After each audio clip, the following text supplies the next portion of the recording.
ASEAN Dailies. First and the foremost news from Southeast Asia. Welcome back to Durian ASEAN, the voice of discovery and sharing. You're with Grace at ASEAN Dailies, where we discuss and also deliver news from Southeast Asia. Well, today is Friday, and let's see what we have got for you today, this morning. Well, this is about Malaysia. Apparently, Malaysian opposition leader has no confidence motion against Prime Minister Najib. So there is still doubt that no confidence motion will be heard during this parliamentary session. Dr. Wan Aziza Wan Ismail said she's confident of its success when it is heard. So this member of the parliament from her party, Pakatan Keadilan Rakyat, or PKR, they had filed an initial notice, but critics, including fellow opposition party, Democratic Action Party, DAP, they mentioned that the motion of such gravity needed to be brought by opposition leader Dr. Wan Aziza herself. So there is a doubt as the motion will be heard during this parliament session. But Dr. Wan Aziza, according to her, she says she's pretty confident that when it does, the opposition will have the support of not just their MPs, but those from the Mr. Najib's coalition, Barisan Nasional as well. So according to her, she said, I have reasonable grounds to believe that the majority of DR, or the lower house, and also therefore this means not only the 88 opposition MPs but also sufficient number of MPs in the Barisan Nasional have lost the confidence in the leadership of Mr. Najib Razak to lead the government. So it must be noted that the motion only relates to the loss of confidence in Mr. Najib but not in the government, which I believe the whole public perhaps can agree with this statement. Well, so far for the past few years, what our Prime Minister Najib has done to the country. First, there was no transparency to the public. Second, whenever there are questions, the reasons that he came up and then the explanation that he has come up so far, it's not really up to the expectation. It just seems to make things worse than before. And of course, Mr. Najib has been plagued by allegations of corruption and also financial mismanagement of that ridden state investment fund, which is 1MDB, very well known. And also he has so far not been convicted of any wrongdoing, though props into fund are still ongoing. Of course, investigation is still ongoing in the process. So, the AP's parliamentary leader, Lim Kik Siang, made comments questioning the speaker's authority to make such decision, which was just on Monday, leading to his suspension on Thursday from parliament for 6 months following a block vote. And opposition leader Wan Aziza said the suspension showed that 1MDB was untouchable issue, and it's not something that public can define or even go further investigation. And it was alleging there were always consequences for those who critique the fund, of course. And we also are very aware of what happened to certain party or even authorities in the government. So let's move on to next news, which is still we can stay in Malaysia. Well, this is about the ringgit. Apparently, the currency surges to 4.21 ringgit ahead of 2016 budget announcement, which will be announced very, very soon. And the Malaysian ringgit jumped today as global risk asset rallied after European Central Bank opened the door for more stimulus as early as December. So ringgit gained about 1.58% to 4.0180 when it was compared to yesterday's close of 4.28. Just dropped slightly back. And also ECB Chief Mario Draghi, he mentioned yesterday the bank is studying new stimulus measures that could be unveiled as soon as December, and also is prepared to cut its deposit rate deeper into negative territory. So we'll take a very short break, and when we come back, we'll discuss news on the political side of Southeast Asia. So stay tuned.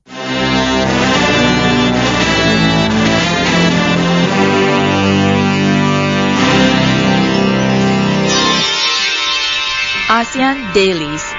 First and the foremost news from Southeast Asia. Welcome back to Duriana ASEAN, the voice of discovery and sharing. You're still with Grace at ASEAN Dailies, and this time let's discuss and also focus on the political side of Southeast Asia. So apparently in northern Sumatra, there's a wheat farmers. They're growing 5 hectares of marijuana, and of course 2 residents of North Sumatra could face the firing squad after this police stumbled on their unusual cash crop, and that was around 5 hectares of this weed plant.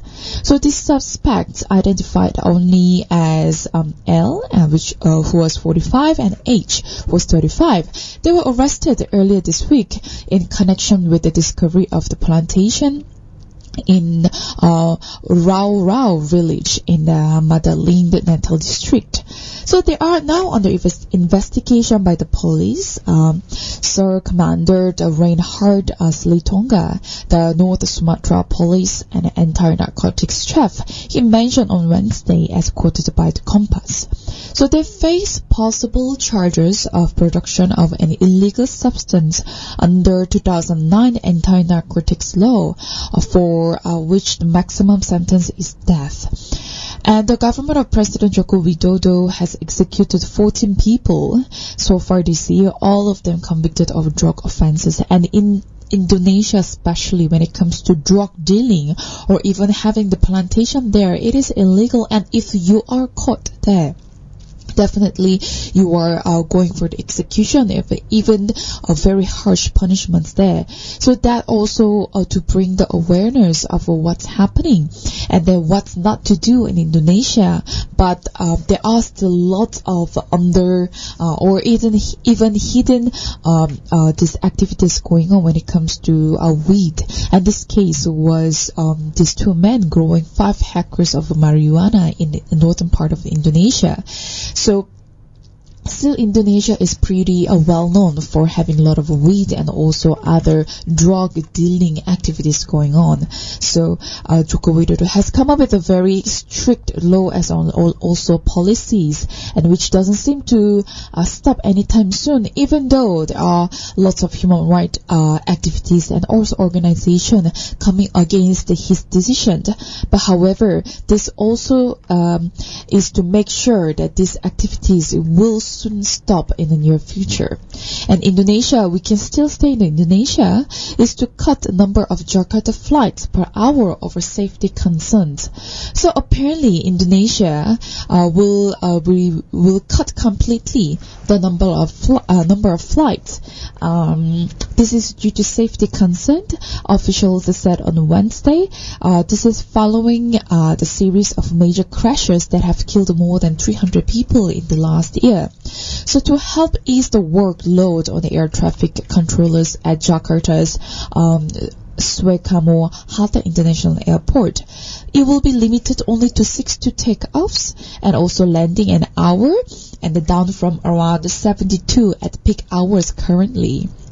And this is according to Director of the Aircraft Operation at the Transportation Ministry, Muzaffar Ismail. So with this high frequency of flight, there is a greater risk of the collision and accidents as well in the air. So Indonesian airports have struggled to cope with quite a huge expansion of air travel in the Southeast Asia's largest economy, and getting poor marks in the last year 2014 safety audit by UN Aviation Agency due to insufficient staffing as well.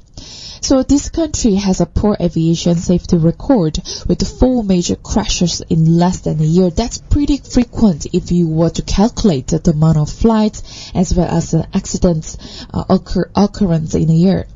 And it was in December, the AirAsia flight went down in Java Sea, which killed about 162 on board. So last year, it was full of very tragic incidents that happened, especially when it comes to aviation industry. So Indonesia has taken a step forward to reduce the number of flights per hour from Jakarta this time. And moving on to about the new budget plan. Well, there will be a massive boost for election body. So the funding for the National Election Committee would increase the massive 300% as the country prepares for the commune and the national elections in the next few years under the draft of next year's budget approved by the cabinet, which was just yesterday. And also they're hoping for clean and fair elections. And of course we're talking about Cambodia here. So spending will cover all those costs in the administration and support election reform, as well as to finish the digital voter registration as well. So NEC spokesman Hang Putia mentioned that this increase was in response to request for more funding to handle this labor-intensive process of registration as well. So basically, after the declaration of election reform, they decided to change the voter registration to an electronic version as well. So they need to be more focused on the budget to buy computers, fingerprint scanners, cameras, as well as other equipment for accuracy, as well as to have a cleaner elections here. Mr. Puthia also pointed out that the budget still may not be enough to cover all this NEC's cost associated with the new voter registration system. And also, even though NEC did not get the budget they asked for, such a massive increase was a good sign that the government sees the election as a vital cost to cover. So hope that Cambodia will have fairer elections in the coming election day. Well, let's move on to something about ASEAN. So definitely this year and also coming years, ASEAN marks a very important community to the whole nation in the Southeast Asia, as well as the surrounding countries as well. So ASEAN is to enhance the border security along with EU. So this is to tackle this transnational organized crime that has threatened the peace and stability of Southeast Asia. And definitely it is an opportunity for ASEAN member states to strengthen their border management system and also develop the better integrated criminal justice system to address the issues of crime related to migrations. And also, according to Interpol's Director of Operations Support and Analysis, Michael O'Connell, the urgency is to enhance the security cooperation lines and the threat brought by the expansion of indigenous terrorist attacks, and also promoting extremism and ongoing illegal migration facilitated by the organized crime groups all around the world. When it comes to ISIS attack terrorism, well, there are several reports that was announced to the public that there will be a possibility of attacking Southeast Asia. However, so far there is none the result or the reports that has been attacked in these few reasons. But however, we still need to keep up with our security and also the terrorism mechanism, how we can prevent ourselves from being attacked by all those people. And also rapid technological advancement. They have also enabled criminal groups to find these loopholes in the state security. So it was also added that this law enforcement alone could not improve the border management, as it needed more comprehensive action and also be able to tackle transnational organized crime, especially when ASEAN, the whole community, aims to become a borderless region such as EU. So that's it for the political side of Southeast Asia. Well, after this short break, we'll bring more news on the economic side, so stay tuned.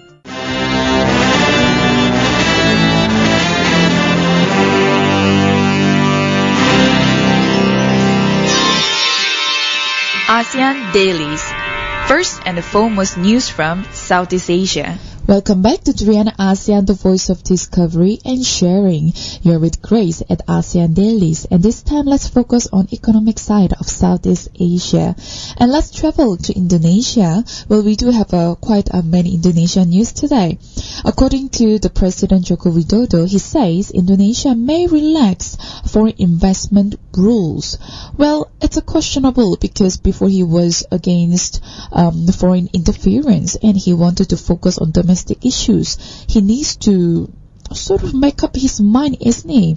Well, he says that Trans-Pacific Partnership will be high on agenda for a meeting with Barack Obama. So he said he would review these Indonesia restrictive laws limiting foreign investment, and which is a stumbling block to his goal of attracting billions of dollars to Southeast Asia's largest economy. And also, here, what can we expect in the U.S. and also Indonesia, the relations during his trip? So sources from regarding this matter close to preparation for the visit told the diplomat that the focus will be on the strengthening the structural foundation of the existing U.S. and Indonesia relation and also comprehensive partnership.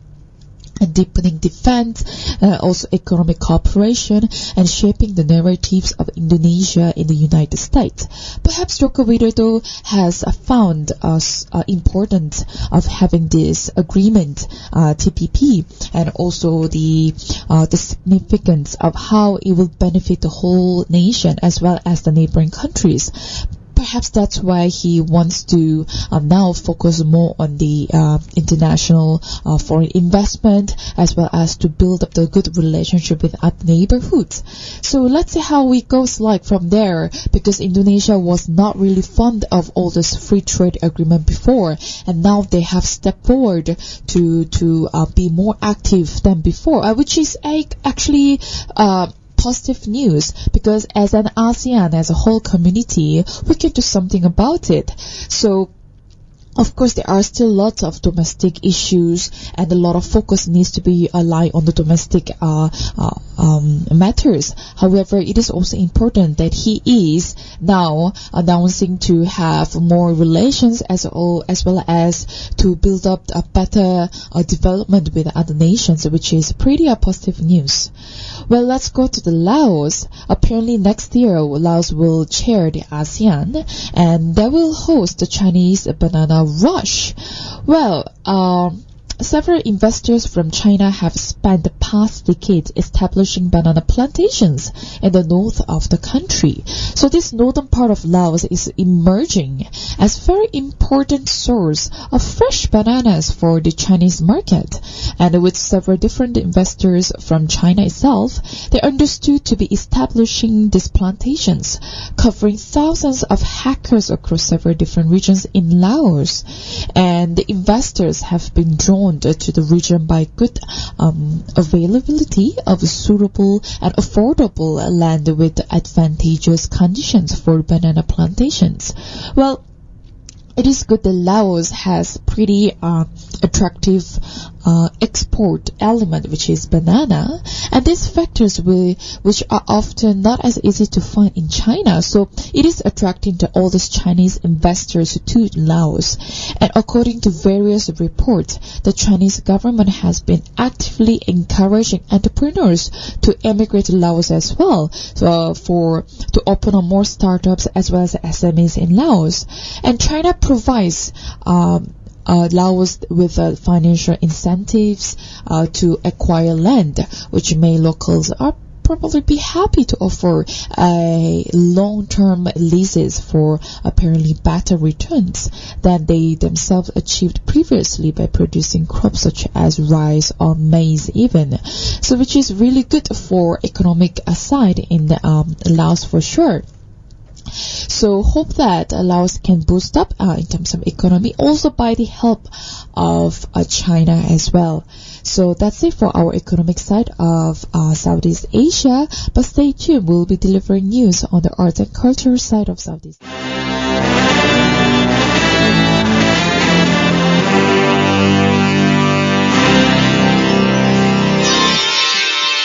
ASEAN Dailies.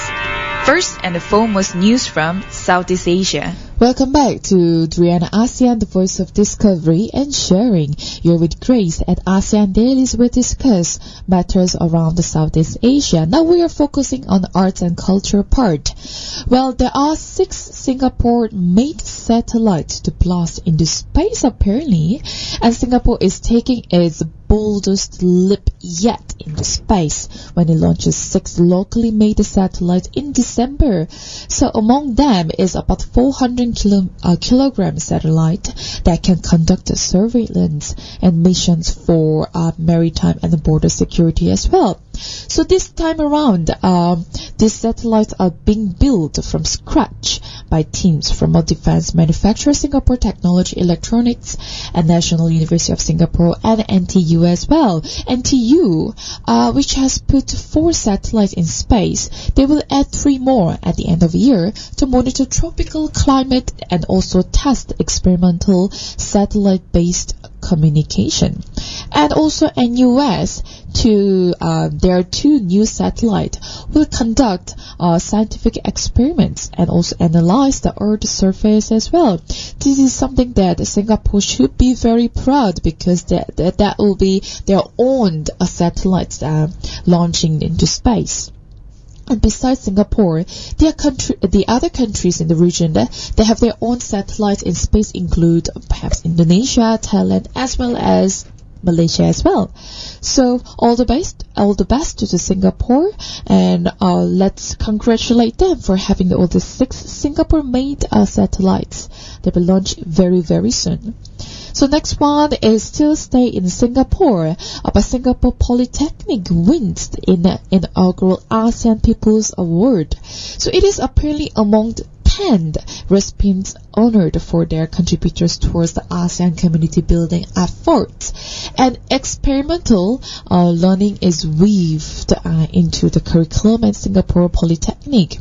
And over the past 3 days, apparently, it has also taken on the ASEAN Outreach Trust. So under this, all the students are exposed to a range of programs, including community building projects to improve the lives of people across ASEAN as well. For example, students came up with a sustainable and efficient way for some villagers in Vietnam to produce bamboo blinds, their main source of income as well. So this school stood out for fostering the greater sense of community among students in the region for sure. Well, how about Cambodia this time? Cambodia's PM embraces Facebook to woo all these voters. So apparently, Prime Minister Hun Sen is taking a belated leap into digital age in the bid to court young and urban voters as well. Well, this is because he tries to fend off this unprecedented competition from the opposition after 3 decades in power. This former Cam Rouge soldier has started to embrace Facebook for the first time. And this is coming around the platform after almost the 2013 election, when the opposition won the surge of support online. So they also realized the importance of having this online platform to promote and also to do their marketing schemes. So he uses his own messages to reach out to people and to answer questions people want to ask them. And the 9 millions of Cambodia citizens use internet apparently, and while 70% of its 50 million people or populations are under 30 years of age. So, well, some of the 60-year-old's most recent activities were sharing links to what he says are his favorite TV shows, Cambodian Idol and The Voice as well. So the government spokesman Phai Siphan said that classes were part of the broader exercise to train civil servants across the country to use all the social media to improve the lines of communication. So Cambodia has come up, especially when it comes to government people there. They have realized the importance and significance of the using social media. So keep it up, and also hope the next election will be a better promotion and also marketing for whole nation as well. So that's it for our news on the Friday ASEAN Dailies. Well, stay tuned for the next interview, as well as don't forget to visit us on our social media on Facebook, Instagram, YouTube, as well as Twitter. But we do also have our website readasean.com for more information and content. And lastly, don't forget to download our app, so when you're on the go, you can just listen to our podcast as well as the contents from Rian ASEAN.